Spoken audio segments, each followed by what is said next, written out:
Okay. Nonsense, said Einstein. It proves everything. Do you remember your first arithmetic lesson in school? So then Einstein responded to him that it's a nonsense. The Einstein is saying to him, like, why you are saying that I am not able to understand? Why you are saying that I am not able to understand? I am not able to understand the music. So here the Einstein is saying to him, it's a nonsense. Then he is asking question, do you remember when you were very small? You remember the arithmetic mathematics lesson which is taught by your teacher? Suppose at very first contact with numbers, your teacher had ordered you to work out a problem in and say a long division or fraction. Could you have done it? Could you have done it? No, of course not. So here, and when this writer said to him like, I cannot able to understand the music, then Einstein is saying to him, it's a nonsense. Like when you were very small in school, when your mathematics teacher had taught you something, she didn't explain you directly. She had starting from the base. Like when you are working with the number, then you are understanding. So you are not directly understand the whole sum very easily. There is a steps are there. So here the Einstein is trying to explain him that everything in this world is not learned directly. There are certain steps are there. Exactly, it's like learning maths. Exactly, it's like exactly it's like learning maths. You have to learn addition and subtraction in order to do multiplication and division.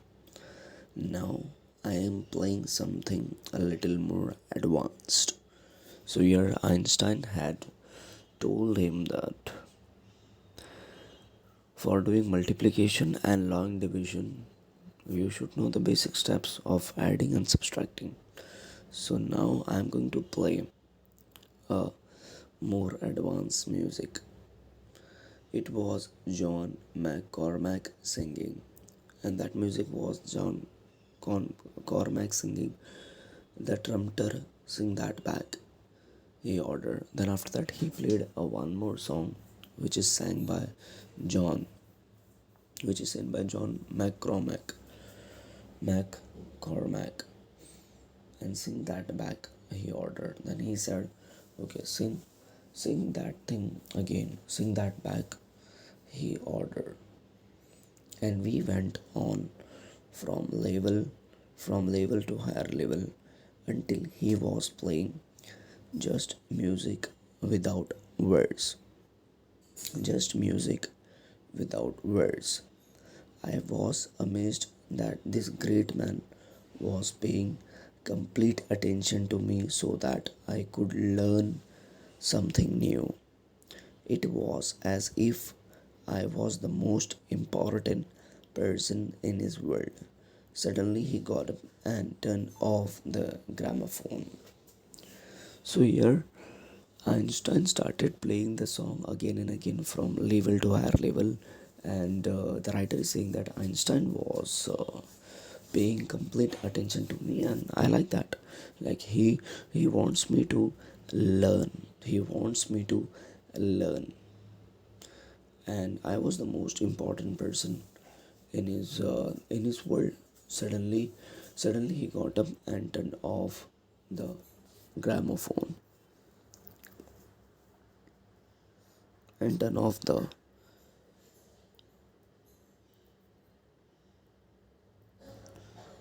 gramophone.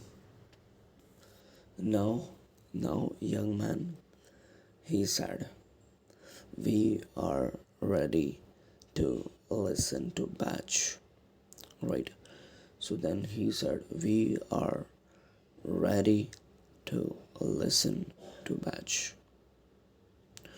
So now, slowly, first we'll make him to listen song, and then he's saying, now we are ready to listen Sebastian Batch. We went down and sat in the hall. Just allow yourself to listen. He said, that's all there is to it. So then we sat in the audience, and they gone from the room and they sat in the audience. And Einstein is telling to the writer that just allow yourself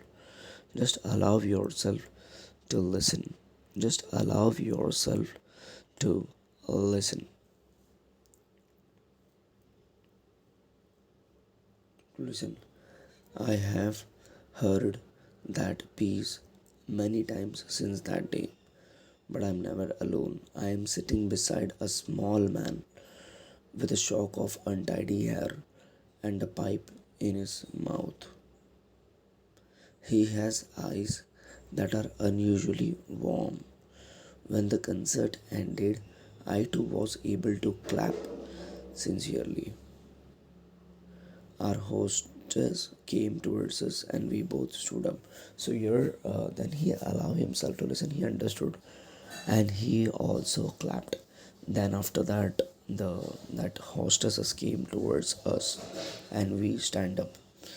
I am so sorry, Dr. Einstein, she said.